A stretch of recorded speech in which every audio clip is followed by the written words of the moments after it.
அனைவருக்கும் வணக்கம். இன்னைக்கு நம்ம மலையாள சினிமால ரீசெண்டா ரிலீஸா இருக்கக்கூடிய ஒரு ஹாரர் படமான கூ அப்படின்ற ஒரு சூப்பரான படத்தை பத்தி தான் இந்த வீடியோல பார்க்க போறோம். ஸோ வீடியோக்குள்ள போறதுக்கு முன்னாடி இந்த படத்தோட வலினை பத்தி சொல்லணும் அப்படின்னா, பாரம்பரியமான ஒரு வீட்டுக்குள்ள ஒரு பெரிய கூட்டு குடும்பம் வாழ்ந்துகிட்டு இருக்கு. ஆனா அந்த குடும்பத்துல தொடர்ச்சியான முறையில ஒவ்வொரு தலைமுறையிலயும் ஒரு மர்மம் நடந்துகிட்டு இருக்கு அப்படின்னு மாதிரியும், வீட்டுக்குள்ள ஏதோ ஒரு ஆன்மா புடிச்சுக்கிட்டு எல்லாரையும் ஆட்டி படைக்குது அப்படின்னு மாதிரியும், இந்த வீட்டுல இருக்க எல்லாருமே பயந்து நடுங்க ஆரம்பிக்கிறாங்க. இதுக்கு நடுவுல தான் இந்த வீட்டை விட்டு வெளியே போன ஒரு நபர் மறுபடியும் இந்த வீட்டுக்குள்ள வரார் அப்படின்ற மாதிரி இந்த அமானுஷத்தை நோக்கி போக ஆரம்பிக்கிறாரு. முடிவுல உங்களுக்கு என்ன நடந்தது அப்படின்றதா இந்த படத்தோட மீதி கதையா இருக்கும். கண்டிப்பா இந்த படம் உங்க எல்லாருக்கும் பிடிக்கும் அப்படின்ற நம்பிக்கையில இந்த வீடியோக்குள்ள உங்களை கொண்டு போறேன். இந்த படத்தோட ஸ்டார்டிங் சீன்ல அடர்ந்த செடிகள் நிறைஞ்ச ஒரு இடத்துக்குள்ள ஒரு பெண் நடந்து போய்கிட்டு இருக்காங்க அப்படின்ற மாதிரியோ, எதிரில ஒரு பெரிய குளம் இருக்கு. அந்த குளத்தை பார்த்துக்கிட்டே இருக்கும்போது திடீர்னு இவங்க கண்ணு முன்னாடி ஏதோ ஒரு பெண் தூக்கு மாட்டிக்கிட்டு இறந்து போற மாதிரியான விஷயங்கள் தெரிய ஆரம்பிக்க பயந்து நடுங்க ஆரம்பிக்கிறாங்க. திரும்பி அங்க பார்க்கும்போது எதுவுமே இல்லை. இதனால அப்படி பொறுமையா நடந்து போய்கிட்டே இருக்கும்போது திடீர்னு உங்களோட கண்ணு முன்னாடி ஒரு உருவம் வர ஆரம்பிச்சிருச்சு அப்படின்னு மாதிரியோ, அந்த உருவத்தை பார்த்து இவங்க கத்திக்கிட்டே இருக்கும்போது அப்படியே கற்பனா இந்த உருவம் இவங்களோட உடம்புக்குள்ள புகுந்துருச்சு அப்படின்றத நமக்கு இங்க காமிச்சிட்டு, பெங்களூர்ல இருந்து இந்த ஊருக்கு வந்துகிட்டு இருக்க சாய் அப்படின்ற ஒரு கேரக்டர் கிட்ட போக ஆரம்பிக்குது. அவரோட மனைவி அவரோட குழந்தை அப்படின்ற மாதிரி 3 பேரும் பயணப்பட்டுக்கிட்டே இருக்கும்போது, சின்ன வயசுல இருந்து இந்த இடத்த விட்டு போனார் அப்படின்ற மாதிரியோ, எங்கதான் இவங்களோட பாரம்பரியமான வீடு இருக்கு. இப்போ இறந்து போனவங்களுக்கு ஏதோ ஒரு பூஜை நடக்கணும் அப்படின்றதுக்காக, அதாவது இறந்து போன இந்த சாயோட அப்பாவுக்கு ஒரு பூஜை நடத்தணும் அப்படின்றதுக்காக மொத்த பேரும் இங்க கூடி இருக்காங்க. இங்க இருக்க உறவினர்கள் எல்லாமே ஒருத்தரா நமக்கு காட்டப்பட்டுக்கிட்டே இருக்கு. அதுல நோட் பண்ண வேண்டிய விஷயம் என்ன அப்படின்னா, கொஞ்ச நேரத்துக்கு முன்னாடி ஒரு பொண்ணுக்கு பேய் பிடிச்ச மாதிரி காமிச்சாங்க இல்லையா, அவங்களோட பேர் பாரு அப்படின்றது இந்த வீட்டை சேர்ந்தவங்க தான். முதல்ல வீட்டுக்குள்ள யாராவது கெஸ்ட் வந்தாங்க அப்படின்னா ஓடி வர முதல் அவளா தான் இருப்பா. இப்ப அவ யாரையுமே பார்க்க வர மாட்டா. ரொம்ப கஷ்டமா இருக்கு. பெருமாள் வீட்டுக்கு வரவங்க கிட்ட அந்த பொண்ணோட அம்மா பேசிக்கிட்டே இருக்கும்போது இங்க குழந்தைய காமிச்சாங்க இல்லையா, அவங்களோட பேர் மின்னு அப்படின்றது. வீட்டுக்குள்ள இருக்க எல்லா இடத்தையும் சுத்தி பார்க்கணும் அப்படின்னு மாதிரி போகுது. தெரியாதனமா அந்த பாரு இருக்காங்க இல்லையா, அவங்களோட ரூமுக்குள்ள போகும்போது அந்த லேடிய, அதாவது அந்த பொண்ணை பார்த்ததோ பயப்பட ஆரம்பிக்கிறாங்க. வேகமா அங்க ஓடலாம் ட்ரை பண்ணும்போது துணிக்கு நடுவுல மாட்டிக்கிட்டாங்க. அண்ட் பயங்கரமா கத்திக்கிட்டே இருக்கும்போது இந்த பாருவோட அம்மா அங்க வராங்க அப்படின்ன மாதிரியும், நீ பயப்படுற லெவலுக்கு பாரு கிட்ட ஒண்ணுமே இல்லமா, அவ நார்மலா தான் இருக்கா அப்படின்ன மாதிரி சொல்ல, அந்த பொண்ணு கிட்ட பேச வரலாம் ட்ரை பண்ணும்போது குழந்தைக்கு இன்னும் பயம் போகல. அங்க இருந்து ஓடி போய் அப்பா கிட்ட இந்த விஷயங்கள் எல்லாத்தையும் சொல்லும்போது அவங்களுக்கு உடம்புக்கு முடியலமா, வீட்டுல இருக்க எல்லாருமே பேய் பூதோ அப்படின்ற மாதிரி சொல்லுவாங்க. அதை சொல்றவங்க எல்லாருமே நம்ம சந்தோஷமா இருக்கும்போது நம்மளோட சந்தோஷத்தை கெடுக்கணும் அப்படின்ற மாதிரி முயற்சி பண்றவங்க தான். சோ நீ எதையுமே காதல வாங்கிக்காதமா அப்படின்ற மாதிரி பொண்ணு கிட்ட சொல்லிட்டு வீட்டுல இருக்க இவரோட சொந்தக்காரங்க கிட்ட பேச ஆரம்பிக்கிறார் அப்படின்ற மாதிரியோ, வீட்டுக்குள்ள பல பிரச்சனைகள் போய்கிட்டு இருக்கு. ஆனா இந்த பாரு இருக்காங்க இல்லையா, அவங்கள ஊர் மக்கள் எல்லாருமே கிட்டத்தட்ட ஒதுக்கி வைக்கிற ரேஞ்சுக்கு கொண்டு போயிட்டாங்க அப்படின்றதெல்லாம் அங்க இருக்கிறவங்க புலம்பிக்கிட்டே இருக்கும்போது, இதுக்கு நடுவுல நாயகன் பெங்களூர்ல இருந்து இங்க வந்திருப்பா இல்லையா, லீவ் எல்லாம் போட்டிருக்க மாட்டாரு, நம்ம ஒர்க் ஃப்ரம் ஹோம்ல இருந்து பாத்துக்கலாம் அப்படின்ற மாதிரி சொல்ல, இங்க டவர் கிடைக்கல. இதனால சொந்தக்காரங்களோட வீட்டுக்கு இதுக்கு அடுத்த நாள் போய் ஆகணும். சோ அந்த வேலைகள் எல்லாத்தையும் பார்த்துக்கிட்டே இருக்கும்போது பொண்ணு இதை கவனிக்கிறாங்க. அப்ப நான் உங்க கூட வரவா அப்படின்ற மாதிரி கேட்டுக்கிட்டே இருக்கும்போது, குளிக்கிறதுக்காக பக்கத்துல ஒரு குளம் மாதிரி இருக்கு, அங்க கூட்டு போறாங்க. நீ குளிச்சுட்டு வந்த அப்படின்னா அப்ப அவனை கூட்டு போறேன்னு சொல்ல, இவங்க அந்த குளத்தை பார்த்ததும் பயங்கர சந்தோஷத்தோட, அப்ப நீங்க போங்க, நான் இங்கேயே இருந்துக்கிறேன்பா அப்படின்னு மாதிரி சிரிச்சுக்கிட்டே ஜாலியா இருக்க ஆரம்பிக்கிறாங்க. அது கூடவே கொஞ்சம் மதியான நேரம் ஆயிடுச்சு அப்படின்னா வீட்டுல இருக்க எல்லாருமே தூங்கிட்டாங்க. சில குழந்தைகள், அதாவது ஒரு 4-5 குழந்தைகள் அங்க இருப்பாங்க. அதுல பாதி பேர் தூங்கிட்டு இருக்காங்க அப்படின்ன மாதிரியோ, மிச்ச பேர் படிச்சுக்கிட்டு இருக்காங்க அப்படின்ன மாதிரியோ. அதுல அப்பு அப்படின்ற ஒரே ஒரு கேரக்டர் மட்டும் இருக்கான். அவன் மட்டும் வீட்டை விட்டு வெளியே போயிட்டான், விளையாடுறேன் அப்படின்ன மாதிரி போயிட்டான். அவன் எப்போ வருவான்னு தெரியாம குழப்பத்துல வீட்டுல இருக்க ஒவ்வொரு விஷயங்களையும் பார்த்துக்கிட்டே இருக்கும்போது அப்படியே கற்பற அன்னைக்கு நைட்டு இவங்களோட அப்பா வீட்டுக்கு வராரு அப்படின்ன மாதிரியும் நடந்த விஷயங்கள் எல்லாத்தையும் சொல்ல ஆரம்பிக்கிறாங்க. இது கூடவே இவங்களோட அப்பாவுக்கு ஒரு டிராஜடியான பாஸ்ட் இருக்கு போல. அந்த பாஸ்ட் எல்லாமே இவங்களோட வீட்டுக்குள்ள கால் எடுத்து வச்சா இல்லையா, அப்ப கண்ணு முன்னாடி வந்து போய்கிட்டு இருக்கு அப்படின்னு மாதிரியோ, ஏதோ ஒரு பெண் இவங்க முன்னாடி, அதாவது இந்த பையனோட முன்னாடி இருக்கும்போது அவர் பின்தொடர்ந்து போய்கிட்டே இருக்கு. அடுத்து என்னாச்சு அப்படின்றத நமக்கு காமிக்காம ஏதோ ஒரு சம்பவத்தாலதான் இது எல்லாமே இவர் பார்த்து பயந்துகிட்டு இருக்காரு அப்படின்றத நமக்கு இங்க அப்படியே கனெக்ட் பண்ணிட்டு, இப்ப பொண்ணு கிட்ட போய் அந்த விஷயங்கள் எல்லாத்தையும் கேட்டு தெரிஞ்சுக்கிட்டா இல்லையா, வீட்டுக்குள்ள கூட யாரும் வரலன்னா எப்படி அப்படின்னு மாதிரி அந்த அப்பு இருக்காரு. அவங்க கிட்ட போய் நாளைக்கு நீ போகும்போது இவங்க எல்லாரையும் கூடிய கூட்டு போடா, இவங்களுக்கும் இந்த ஏரியாவை கொஞ்சம் எக்ஸ்போஸ் பண்ண மாதிரி இருக்கும் அப்படின்ற மாதிரி சொல்ல, அவன் பயணிக்க ஆரம்பிக்கிறான். இவங்க வந்ததுல இருந்து இந்த அப்பு இருக்கா இல்லையா, இவங்க யாருக்கிட்டயுமே ஒழுங்கா பேசிருக்க மாட்டா. காரணம் என்ன அப்படின்னா இவங்க இங்கிலீஷ்ல பேசுறாங்க, நமக்கு செட் ஆகாது அப்படின்ற மாதிரி இருக்கும்போது இப்போ இதை இவங்க புரிஞ்சுக்கிட்டு இந்த பையன் கூட ஜாலியா மிகிலாக ஆரம்பிக்கிறாங்க. காட்டுக்குள்ள போய் நிறைய விஷயங்களை பார்த்துக்கிட்டே இருக்கும்போது அப்பதான் காட்டோட பாதுகாவலன் அப்படின்ற மாதிரி குலிகா அப்படின்ற ஒரு கடவுள் இருக்கார் அப்படின்ற மாதிரியும் அவர் இங்க இருக்க எல்லாரையுமே கொடுமைப்படுத்திக்கிட்டு இருக்காரு அப்படின்ற விஷயங்கள் இந்த சின்ன குழந்தைகள் மூலமா மீனுக்கு தெரிய ஆரம்பிக்குது.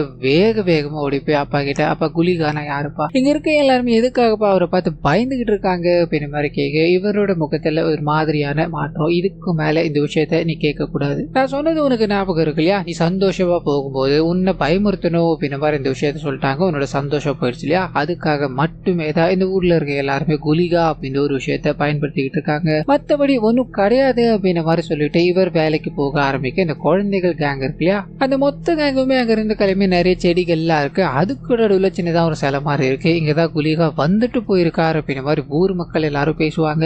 இந்த இடம் முழுக்கவே குலிகா தான் வச்சிருக்காரு அப்படின்ற மாதிரியான விஷயங்கள் அங்க இருக்க அப்பு மூலமா குழந்தைகளுக்கு தெரிய ஆரம்பிக்க திடீர்னு தூரத்துல இருந்து ஏதோ ஒரு சத்தம், குலிகா தான் வந்துட்டாரோ, நம்ம முதல்ல இங்க இருந்து ஓடி ஆகணும் அப்படின்ற மாதிரி பயத்துல நின்றுகிட்டே இருக்கும்போது பட்டுன்னு அங்க செரி அப்படின்ற ஒரு கேரக்டர், அதாவது இவங்களோட அங்கிளா இருப்பாரு, அவர் என்ட்ரி கொடுக்கிறாரு அப்படின்ற மாதிரியும் இந்த குழந்தைகள் எல்லாமே பயந்துகிட்டு இருக்காங்க அப்படின்னு புரிஞ்சுக்கிட்டு, தம்பிங்களா குலிகாவோட கதை தானே தெரியணும், அதை நான் சொல்றேன்டா அப்படின்ற மாதிரி அதுக்கு அடுத்தடுத்த நாட்கள்ல மீட் பண்ணும்போது நிறைய விஷயங்கள பேச ஆரம்பிக்கிறாரு. இந்த மனுஷன் ஒரு டாக்டர் அப்படின்றதால அங்க பாரு இருக்காங்க இல்லையா, அவங்களும் பிக்ஸ் பண்ணணும் அப்படின்றதுக்காக ஒட்டு மொத்தமா இந்த குழந்தைகள் எல்லாத்தையும் மிங்கல் பண்ணி குலிகா அந்த மாதிரி இருப்பாரு, இந்த மாதிரி இருப்பாரு, நான் குலிகாவை பார்த்திருக்கேன் அப்படின்ற மாதிரி எக்கச்சக்கமான கதைகளை சொல்லிக்கிட்டே இருக்கு. இது எல்லாமே அந்த சின்ன பொண்ணு இருக்காங்களா அவங்களுக்குள்ள ஓட ஆரம்பிக்குது. குலிகாவை பார்க்கணும் அப்படின்னு எண்ணங்கள் தோணிக்கிட்டே இருக்கும்போது ஒரு நாள் நைட்டு முழுக்க அவங்க ஜன்னலை பார்த்து உட்காந்துக்கிட்டே இருக்கும்போது தூரத்துல இருந்து ஒரு நெருப்பு பந்து அந்த காடு மாதிரி இருக்க ஒரு ஏரியா சொன்ன இல்லையா, அங்க போய்கிட்டே இருக்கிறத இவங்க பாக்குறாங்க. இதுக்கு அடுத்த நாள் காலையில அந்த குலிகா உருவத்தை நான் பார்த்தேன் அப்படின்ற மாதிரி பந்தாவா பேசிக்கிட்டே இருக்கும்போது இதுக்கு நடுவுல தான் இந்த பொண்ணோட அப்பா, அதாவது சாய் இருக்கா இல்லையா, இந்த பொண்ணு காட்டுக்குள்ள போய் விளையாடிக்கிட்டு இருக்கு. அது மட்டும் இல்லாம அந்த குலிகாவை பத்தி பேசிக்கிட்டு இருக்கு அப்படின்ற விஷயங்கள் தெரிய ஆரம்பிக்குது. உடனே அந்த செரி இருக்காரு, அவரை கூப்பிட்டு என்னோட குழந்தைக்கு இந்த விஷயங்கள் நீ எதுவுமே சொல்லி கொடுக்க கூடாது, அந்த தேவையில்லாத விஷயங்களை என்னோட குழந்தையோட மைண்டுக்குள்ளே ஏற்றக்கூடாது அப்படின்ற மாதிரி சொல்ல இந்த மனுஷன் இதெல்லாம் கண்டுக்கிற மாதிரி தெரியல. பாரு இருக்காங்க இல்லையா, அவங்களே கூப்பிட்டுக்கிட்டு இந்த குழந்தைகள் எல்லாத்தையும் கூப்பிட்டுக்கிட்டு நம்ம வெளியே போகலாமா அப்படின்ற மாதிரி முடிவு பண்ணி ஒரு 2 இடத்தை தேர்ந்தெடுக்க ஆரம்பிக்கிறாங்க. ஒன்னு வயல்வெளி, இன்னொன்னு ஒரு குளம். இதுல நம்ம எந்த இடத்துக்கு போகலாம் அப்படின்ற மாதிரி கேட்டுக்கிட்டே இருக்கும்போது குழந்தைகளுக்கு ஒன்னும் புரியல. உடனே பாரு இருக்காங்க இல்லையா, சரி இவங்க டிசைட் பண்ணட்டுமேனு சொல்ல அவங்க இந்த குளத்தை சூஸ் பண்றாங்க அப்படின்ற மாதிரியும் அப்புக்கு சின்னதா பயமா இருக்கு. காரணம் என்ன அப்படின்னா இந்த குளத்துல நிறைய மானுஷமான விஷயங்கள் நடந்துகிட்டே இருக்கு. ஒரு அம்மா தன்னோட குழந்தைய கூப்பிட்டுக்கிட்டு இந்த இடத்துக்கு குளிக்கணும் அப்படின்ற மாதிரி போக திடீர்னு அந்த குழந்தை காணாம போயிடுது. ஊர் மக்கள் எல்லாருமே தேடி அலைஞ்சுக்கிட்டே இருக்கும்போது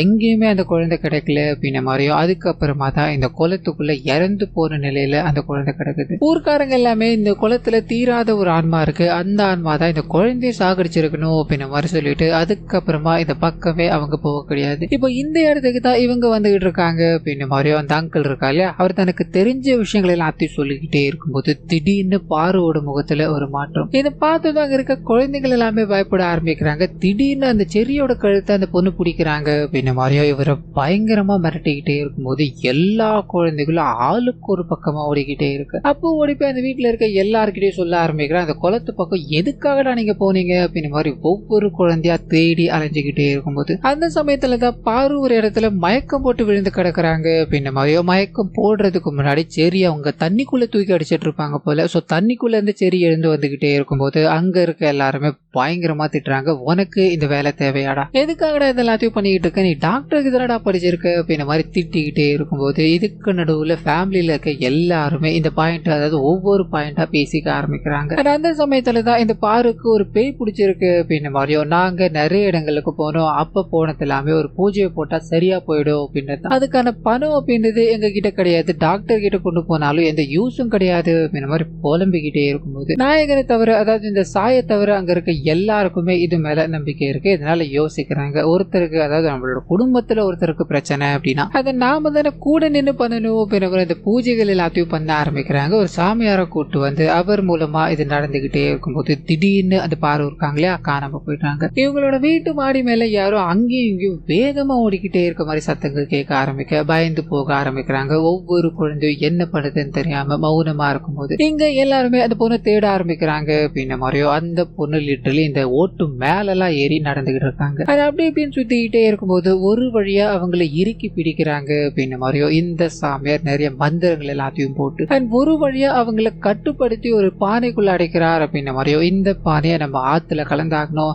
இதை உடனடியே நம்ம பண்ணி ஆகணும் அப்படின்ற மாதிரி பானையை அங்க இருக்கிறவங்க கிட்ட கொடுக்கலாம் ட்ரை பண்ணும்போது நாயகனை தவிர எல்லாருக்குமே இது மேல நம்பிக்கை இருக்கு இல்லையா, இதனால வாங்க மறுக்கிறாங்க. எங்களுக்கு ஒரு முக்கியமான வேலை இருக்கு அப்படின்ற மாதிரி ஒருத்தர் ஓடிக்கிட்டே இருக்கும்போது நாயகனோட கைகளுக்கு இது வர ஆரம்பிக்குது அப்படின்ன மாதிரியோ எல்லாரும் சேர்ந்து ஒரு ஜீப் மாதிரி இருக்கு அதுல பயணம் பண்ணணும் அப்படின்ன மாதிரி போக இவரோட பொண்ணு இருக்காங்களே அவங்க ரிக்வெஸ்ட் பண்ணி கேட்க ஆரம்பிக்கிறாங்க. அப்ப நானும் வரட்டாப்பா அப்படின்ன மாதிரி சொல்ல இவருக்கு நம்பிக்கை இல்ல, வெறும் பானதனமா அப்படின்ன மாதிரி கூட்டு போக்கிட்டே இருக்கும்போது திடீர்னு ஒரு இடத்துல வண்டி நின்று போகுது. அங்க இருக்க எல்லாருமே வண்டியை தள்ளி ஆகணும் அப்படின்ற ஒரு கட்டாயத்துக்கு போக ஆரம்பிக்கிறாங்க. சரி இந்த பானையை புடிமா அப்படின்ன மாதிரி குழந்தைகிட்ட கொடுத்துட்டு இவங்க தள்ளிக்கிட்டே இருக்கும்போது அந்த ஷேக்ல பானை போய் ஒரு இடத்துல இடிக்குது அப்படின்ற மாதிரியும் பயங்கரமா காத்தடிக்க இந்த விஷயத்த அந்த சின்ன குழந்தை பாக்குது. என்ன பண்ண போறோமோ யோசிச்சுக்கிட்டே இருக்க அங்க இருக்க எல்லாருக்கிட்டையும் இது அப்படியே மறைச்சிடுது அப்படின்ற மாதிரியோ சாமியாரும் ஆத்துல அதை வச்சுட்டு நீங்க எல்லாரும் திரும்பிக்கோங்க அப்படின்ற மாதிரி சொல்லிட்டு ஒரு சில பூஜைகள் எல்லாத்தையும் பண்ணிக்கிட்டே இருக்கும் போது இங்க ஏதோ ஒண்ணு தப்பா நடக்குது அப்படின்ற மாதிரி உணர ஆரம்பிக்கிறாரு.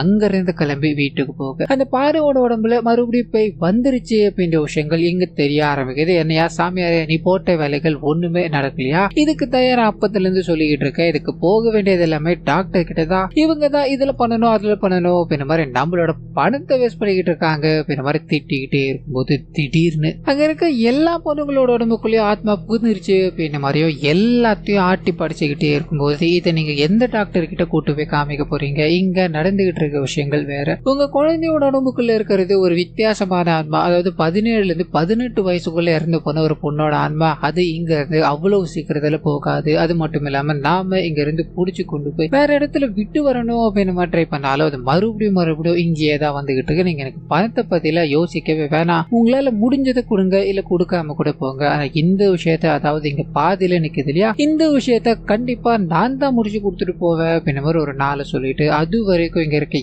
எல்லாருமே சேஃபா இருக்கட்டும் அப்படின்றதுக்காக எல்லாரோட கைகள்லயும் கயிறை கட்டிக்கிட்டே இருக்கும்போது நாயகன் கான்பிடன்ஸா இருக்கா இல்லையா, இதனால அவர் ஏற்க மறுக்கிறார் அப்படின்ற மாதிரியும் அதே சமயத்துல இவரோட பொண்ணு அழுதுகிட்டே அப்பா இந்த நடக்கிற விஷயங்கள் எல்லாமே என்னாலதான்ப்பா, அந்த பானையை நான் உடைச்சிட்டேன்ப்பா அப்படின்ற மாதிரி சொல்ல இவருக்கு பட்டுன்னு ஸ்ட்ரைக் ஆகுது. சரி அதெல்லாம் ஒண்ணும் இல்ல அப்படின்ற மாதிரி ஃப்ரீயா விட்டுட்டு இந்த விஷயத்த நீ யாருக்கிட்டையும் சொல்லாதமா அப்படின்ற மாதிரி குழந்தைகிட்ட எங்க நம்மள சுத்தி நடக்கிற விஷயங்கள் எதுவுமே ஆன்மாவெல்லாம் நடக்கல அப்படின்ற மாதிரி அந்த குழந்தைக்கு எல்லாத்தையும் சொல்லி கொடுத்துக்கிட்டே இருக்கும்போது அதே சமயத்துல செரி கூட அந்த எல்லா குழந்தைகளும் படுத்து தூங்கணும் அப்படின்ற மாதிரி போனாங்க இல்லையா, திடீர்னு செரியோட முகத்துக்கு முன்னாடி தண்ணி ஊத்திக்கிட்டே இருக்கும்போது கண்ணை திறந்து பார்க்கும்போது ஒரு சின்ன பொண்ணோட உருவம் நிறைய தண்ணீரோட அங்க நின்னுகிட்டே இருக்கு. இவர் பயந்து போக ஆரம்பிக்கிறாரு. எழுந்து கத்திக்கிட்டே இருக்கும்போது குழந்தைகள் எல்லாருமே அலண்டு போயிடுறாங்க. ஐயோ என்னையா பண்ணிக்கிட்டு இருக்க, எதுக்காக எங்களை பயமுறுத்திக்கிட்டு இருக்க அப்படின்னு எல்லாம் கேட்கலடா தம்பிங்களா, நான் பார்த்தது உண்மைதான், அந்த சாமியா சொல்லிட்டு போனது உண்மைதான்டா, இந்த வீட்டுக்குள்ள யாரோ ஒரு உடம்புக்குள்ளதான் அந்த ஆன்மா இருக்கு அப்படின்னு மாதிரி பேசிக்கிட்டே இருக்க குழந்தைகள் இதுக்கு அடுத்தடுத்த நாட்கள்ல ஒரு முடிவெடுக்க ஆரம்பிக்கிறாங்க. ஆவி இருக்கிற உடம்பு எது அப்படின்னு மாதிரி வீட்டுக்குள்ள ஒவ்வொருத்தவங்களும் அப்நார்மலா பிஹேவ் பண்றது அண்ட் பேசிக்கிட்டு இருக்க விஷயங்களை ஒட்டு கேட்கறது அப்படின்ட்டு எல்லாத்தையும் ஃபுல்லா செக் பண்ணி பார்த்துட்டாங்க. எல்லாருமே நார்மலா தான் இருக்காங்க. இப்போ யாரோட உடம்புல அந்த பேய் இருக்கோ அப்படின்ற மாதிரி இந்த குழந்தைகள் குழம்பி போய்கிட்டே இருக்கும்போது தான் வயல்வெளிக்கு நடுவில் ஒரு பெரிய சோள காட்டு பொம்மையை இவங்க கவனிக்கிறாங்க. அந்த பொம்மையோட உருவம் முதல்ல பாக்குறதுக்கோ அடுத்தடுத்து பாக்குறதுக்கோ மாறிக்கிட்டே இருக்கு அப்படின்ற மாதிரி இவங்க உணர ஆரம்பிக்க கண்டிப்பா அந்த ஆன்மா இதுக்குள்ளதான் இருக்கணும் அப்படின்ற மாதிரி செரி கிட்ட சொல்ல ஆரம்பிக்க செரி காதலியோட பேசிக்கிட்டே இருக்கும்போது இவங்க டிஸ்டர்ப் பண்றாங்க. ஏன்னா இது இவங்களுக்கு இதே வேலையா போச்சு அப்படின்ற மாதிரி வேகமா அந்த சோளக்காட்டு பொம்மையை செக் பண்ணிக்கிட்டே இருக்கும்போது மூமெண்டே ஆகல. அண்ட் பட்டுன்னு இந்த சோளக்காட்டு பொம்மையை கையை பிடிக்குதுரா அப்படின்ற மாதிரி கத்திக்கிட்டே இருக்க குழந்தைகள் எல்லாரும் அங்க இருந்து ஓட ஆரம்பிக்கிறாங்க. அதுல ஒரு ஆட்டிசம் இருக்க குழந்தை இருக்குன்னு பயந்து ஓடிக்கிட்டே இருக்கும்போது பொத்துன்னு விழுந்து போக காலில் அடிப்பட ஆரம்பிக்குது. இதனால அந்த குழந்தைய ஹாஸ்பிட்டல் தூக்கிட்டு போறாங்க அப்படின்ற மாதிரியும் அண்ட் இந்த பக்கம் அந்த குழந்தைகள் எல்லாத்தையுமே பயமுறுத்திட்டா இல்லையா, இதனால சரி கேஷுவலா நடந்து வந்துகிட்டே இருக்கும்போது அந்த சமயத்துலதான் சோளக்காட்டு பொம்மை நடந்து வந்துகிட்டு இருக்கு அப்படின்ற மாதிரியும் அண்ட் இவரை பின்தொடர்ந்துகிட்டு இருக்கு அப்படின்றதும் புரிய ஆரம்பிக்குது. பயத்துல இவர் ஒரு பக்கம் ஓடிக்கிட்டே இருக்கும்போது அந்த சின்ன பொண்ணு இருக்காங்க இல்லையா அவங்க பயங்கரமா அழ ஆரம்பிக்கிறாங்க. நடந்த விஷயங்கள் எல்லாத்தையும் அப்பா கிட்ட சொல்லிக்கிட்டே இருக்கும்போது இது எல்லாத்துக்கும் குலிகாதா காரணம் அப்படின்ற மாதிரி சொல்ல இந்த மனுஷன் டென்ஷன் ஆகி அந்த செரி இருக்காரே சட்டையை பிடிச்சி இந்த விஷயங்கள் எதுவுமே என் குழந்தைக்கு தெரியப்படுத்தக்கூடாது அப்படின்ற மாதிரி நான் எதுக்காக அது எல்லாத்தையும் பண்ணிக்கிட்டு இருக்க அப்படின்ற மாதிரி திட்டிட்டு இதுக்கு மேல இந்த இடத்துல நாம இருக்கக்கூடாது, நம்ம உடனடியாங்கிறது கிளம்புறோம் அப்படின்ற மாதிரி கூட்டு போக அந்த சமயத்துலதான் நாயகனுக்கு ஒரு டிராஜடியான பாஷை இருக்கு இல்லையா, அது என்ன அப்படின்றது தெரிய ஆரம்பிக்குது. இந்த சுத்தி இருக்கிற குழந்தைகள், அதாவது இந்த வீட்டை சுத்தி வளர்ற குழந்தைகள் எல்லாமே பாத்தீங்கன்னா இந்த குலிகா நம்மள கொண்டுட்டு போயிடுவா, குலிகா ஏதாவது பண்ணிடுவா அப்படின்ற மாதிரி பயத்தோடையதான் வளருவாங்க. அதன் பக்கத்துல இருக்க ஏரி குளம் மறைமுகமான இடம் அப்படின்ற எல்லாத்துக்குமே ஒரு பேய் கதை இருக்கு. இதனால வழக்கம் போல, அதாவது எல்லா குழந்தைகளை போலவே இவரோட லைஃப் ஸ்டைல ஒரு மாதிரி பயத்திலே தான் இருக்கு. இவருக்கு சரியா பட்டுன்னு பேச முடியாது அப்படின்ற மாதிரி இருக்கும். அப்ப இவருக்கு உயிர் கூட்டுறது இவரோட அம்மா தான் அப்படின்ற மாதிரி. அம்மா ஒரு பாடலை பாடினாங்க அப்படின்னா இவர் எந்த விதமான பிரச்சனையா இருந்தாலும் மறந்துடுவார் அப்படின்ற மாதிரி இருக்கும். ஸோ வழக்கம் போல அம்மா பாட்டு பாடிக்கிட்டு கிணத்துல தண்ணீர் இறைச்சிக்கிட்டே இருக்கும்போது தெரியாதனமா வழுக்கி கிணத்துக்குள்ள விழுந்து போயிடுறாங்க. இந்த குழந்தை கண்ணு முன்னாடியே தான் நின்றுகிட்டு இருக்கா. ஆனா இவனுக்குள்ள இருக்க பயம் அப்படின்ற ஒண்ணு இருக்கு இல்லையா, அப்படியே வாய் தரக்கூடாம பண்ணிடுது அப்படின்னு மாதிரியோ. நான் எவ்வளவு கத்தணும் அப்படின்ற மாதிரி முயற்சி பண்ணிக்கிட்டே இருந்தேன். ஆனா எதுவுமே என்னால பண்ண முடியாம போயிடுச்சு. அம்மா இறந்து போறதுக்கு நானும் ஒரு காரணம் தான் அப்படின்ற மாதிரி கதறி அழுதுகிட்டேன். இந்த விஷயங்கள் எதுவுமே என்னோட பொண்ணுக்கு தாக்க கூடாது அப்படின்ற மாதிரி யோசிச்சு தான் நான் இது எல்லாத்தையும் பண்ணிக்கிட்டு இருந்தேன். அதனாலதான் இப்போ இங்க இருந்து போய் ஆகணும்னு சொல்ற, கிளம்புங்க அப்படின்ற மாதிரி பேசிக்கிட்டே இருக்கும்போது அடிப்பட்ட அந்த குழந்தை இருக்கா இல்லையா, அவன் இந்த வீட்டுக்கு வரா அப்படின்ற மாதிரி அவரோட அப்பா நாயக்கன் இங்க இருந்து கிளம்ப போறாரு அப்படின்றத கண்டுபிடிச்சு அந்த இடத்துக்கு வந்து பேச ஆரம்பிக்கிறாரு. ஒரு 2 நாள் மட்டும் இருக்க முடிய மாட்டான். ஏன்னா நம்ம ஃபேமிலியா இருந்தாதான் இங்க இருக்க எல்லாத்தையுமே நம்மளால சமாளிக்க முடியும். முதல்ல நான் போறேன் நீ போற அப்படின்ற மாதிரி போனா யோசிப்பாரு. பாரோட பேரண்ட்ஸோ அவங்க தனிமையில இருப்பாங்கடா, அவங்களுக்கு யாரா உதவுவா, இன்னும் 2 நாள் மட்டும் பொறுத்துக்க முடியுமா அப்படின்னு மாதிரி சொல்ல இவர் இதை ஏத்துக்கிறார் அப்படின்ற மாதிரியும் அப்படியே கற்பனை பூஜைகள் இங்க தொடர ஆரம்பிக்குது. அந்த வேலைகள் ஈடுபட்டுக்கிட்டே இருக்கும்போது பட்டுன்னு குலிகா வேஷம் போட்ட ஒரு நபர் வேகமா அங்க ஓடி வரார் அப்படின்ற மாதிரியும் எல்லா குழந்தைகளும் நடுங்கிக்கிட்டே இருக்கும்போது அந்த சின்ன பொண்ணு இருக்காங்க இல்லையா, அங்க இருந்து பயந்து ஓட ஆரம்பிக்க பின்னாடி இந்த குலிகா போறார் அப்படின்ற மாதிரியோ. குலிகா நீ நினைக்கிற மாதிரி கொடுமையானவன் கிடையாது, அவனுக்கு குழந்தைகள் அப்படின்னா ரொம்ப பிடிக்கும், அதனால எனக்கு ஒன்னு ரொம்ப பிடிக்கும் அப்படின்ற மாதிரி பேசிக்கிட்டே இருக்க அந்த சமயத்துலதான் அந்த சோளக்காட்டு பொம்மை பேய் இருக்கு இல்லையா, அதை பத்தின விஷயங்களை இவங்க குலிகா கிட்ட சொல்றாங்க அப்படின்ற மாதிரியோ. குலிகா இதுக்கு என்கிட்ட ஒரு வழி இருக்கு அப்படின்ற மாதிரி ஏதோ ஒரு விஷயத்த மறைமுகமா சொல்ல ஆரம்பிக்க அடுத்து அந்த ஃபேமிலியில இருக்க எல்லாருமே வந்து குலிகா கிட்ட எல்லாம் பேசிட்டீங்க போல, அவன் அந்த குலிகா என்ன சொன்னான்னு கேட்கும் போது இது என்னோட சீக்ரெட், நான் யார்கிட்டயும் சொல்ல மாட்டேன் அப்படின்ற மாதிரி வீட்டுக்கு போக மற்ற விஷயங்கள் நடக்க ஆரம்பிக்குது. இந்த குழந்தை மட்டும் தனிமையில இருக்குது அப்படின்ற மாதிரியோ. அந்த சமயம் பார்த்து ஏதோ ஒரு சத்தம் கேட்குது. சோ வேகமா அந்த சத்தத்தை நோக்கி போக ஆரம்பிக்க அந்த சமயத்துலதான் அந்த சோளக்காட்டு பொம்மை இவங்களை துரத்திக்கிட்டு இருக்கு அப்படின்ற மாதிரியோ. இந்த குழந்தை பயந்து அந்த நிறைய செடிகள்லாம் இருக்கு இல்லையா, அந்த இடத்துக்கு போக ஆரம்பிக்குது. இந்த குழந்தைய துரத்திக்கிட்டே இருக்கும்போது திடீர்னு குலிகாவோட ஒரு சத்தம் கேட்க ஆரம்பிக்குது. வானத்துல இருந்து அந்த எரிக்கல் மாதிரி ஒண்ணு வரும் இல்லையா, அந்த நெருப்பு வேகமா அந்த பொம்மையை நோக்கி வந்துகிட்டே இருக்கும்போது திடீர்னு ஒரு இடத்துல பட்டு எரிய ஆரம்பிக்குது. அப்படியே கற்பனா இந்த சாய் இருக்கா இல்லையா, அவருக்கு தன்னோட பொண்ணுக்கு ஏதோ ஆபத்து இருக்கு அப்படின்ற மாதிரி கனவு வருது. எழுந்து பார்த்தா தன்னோட குழந்தைய காணோம். இதனால ஆளுங்க எல்லாத்தையும் கூப்பிட்டுக்கிட்டு அந்த பக்கத்துல இருக்க காடு மாதிரியான இடத்துக்குள்ள தேடி அலைஞ்சுக்கிட்டே இருக்கும்போது அந்த குழந்தை ஒரு இடத்துல விழுந்து கிடக்குறாங்க அப்படின்ற மாதிரியும். அவங்களுக்கு பக்கத்துல அந்த சோளக்காட்டு பொம்மை எரிஞ்சு போனா எப்படி இருக்கும் அந்த மாதிரியான விஷயங்கள் இருக்குது அப்படின்ற மாதிரியும் நமக்கு காமிக்க இந்த குழந்தைகள் கூட்டம் எல்லாத்துக்குமே சந்தோஷமா இருக்கு. அந்த சோளக்காட்டு பொம்மை அழிஞ்சு போயிருச்சு அப்படின்ற மாதிரி இருக்கு. இன்னொரு பக்கம் அந்த குழந்தை எழுப்பி என்னமா ஆச்சுன்னு கேட்கும்போது இவங்க இப்போதைக்கு சொல்றதா தெரியல. இவங்களோட கேங் இருக்காங்க இல்லையா, அவங்க கிட்ட அன்னைக்கு நீங்க என்கிட்ட கேட்டீங்க இல்லையா குலிகா என்ன சொன்னார் அப்படின்றத, இன்னைக்கு நான் சொல்லுவான்னு கேட்க அப்ப குலிகா சொன்ன விஷயங்கள் நமக்கு ரிவீல் ஆக ஆரம்பிக்குது. இவங்களுக்கு ஒரு பெரிய பிரச்சனை இருக்கு அப்படின்ற மாதிரி சொல்லியிருப்பாங்க இல்லையா, நீ ஒன்னும் கவலைப்படாதமா, இந்த குலிகாவை நோக்கி அவனை நீ கொண்டு வந்த, அதாவது குலிகாவோட வழியில கொண்டு வந்த அப்படின்னா மற்ற விஷயங்கள்லாம் தானா நடக்கும் அப்படின்ற மாதிரி சொல்லிட்டு போக இவங்க அந்த நெருப்பு இருக்குல்ல அதுதான் குலிகா அப்படின்ற மாதிரி பிக்ஸ் பண்ணிட்டு அந்த சோளக்காட்டு பொம்மைக்குள்ள இருக்க ஆன்மாவை கொண்டு வந்துட்டாங்க. இதனால அந்த சோளக்காட்டுக்குள்ள இருக்க ஆன்மா அழிஞ்சு போகுது அப்படின்ற மாதிரி விஷயங்கள் இங்க நமக்கு காட்டப்பட்டுக்கிட்டே இருக்கு. இப்போ ஒருத்தரும் ஊருக்கு கிளம்பணும் அப்படின்ற மாதிரி முடிவு பண்ணிட்டாங்க. நம்ம வரும்போது நம்ம வந்தோம், ஆனா போகும்போது சந்தோஷமா போக போறோமே அப்படின்ற மாதிரி சாயோட மனைவி இருக்காங்க இல்லையா, அவங்க பேசிக்கிட்டே இருக்கும்போது சாயோட கண்ணுல ஏதோ ஒரு மாற்றம். சோ ஆன்மா இவருக்குள்ள வந்துருச்சு போல அப்படின்றத நமக்கு இங்க காமிச்சிட்டு இவங்க பயணிக்க ஆரம்பிக்க அதே சமயத்துல குளத்தோரமா உட்காந்துக்கிட்டு இருக்கா போகிட்ட போக ஆரம்பிக்குது. வீட்டுக்குள்ள இருக்க எல்லாருமே ஜாலியா வந்துட்டு கிளம்பிட்டாங்க. அவங்க போனது ஒரு மாதிரி சோகமா தான் இருக்கு அப்படின்ற மாதிரி தனிமையில பேசிக்கிட்டே இருக்கும்போது நீ சோகப்படுறதுக்கு ஒண்ணுமே இல்லடா, உனக்காக தான் நான் இருக்கனே அப்படின்ற மாதிரி அந்த தண்ணீரோட ஒரு சின்ன குழந்தையோட ஆன்மாவை காமிச்சிருப்பாங்க இல்லையா, அந்த ஆன்மா அங்க உட்காந்துக்கிட்டு இருக்கு அப்படின்ற மாதிரியும் பொறுமையா தண்ணீர்ல இறங்கிக்கிட்டே இருக்கும்போது இவன் வியந்து போய் இதை பார்த்துக்கிட்டு இருக்கான் அப்படின்ற மாதிரியான விஷயங்கள் நமக்கு காட்டப்பட்டுக்கிட்டே இருக்கு. இத்தோட இந்த படத்தை முடிக்கிறாங்க. சோ கண்டிப்பா இந்த படம் வாய்ஸ் வர உங்களுக்கு பிடிச்சிருக்கோம் அப்படின்ற மாதிரி நம்புறேன். இந்த வீடியோல ஏதாவது நிறை குறைகள் இருந்தது அப்படின்னா அதை மறந்துடாம கமெண்ட்ஸ்ல பதிவிட்டுருங்க.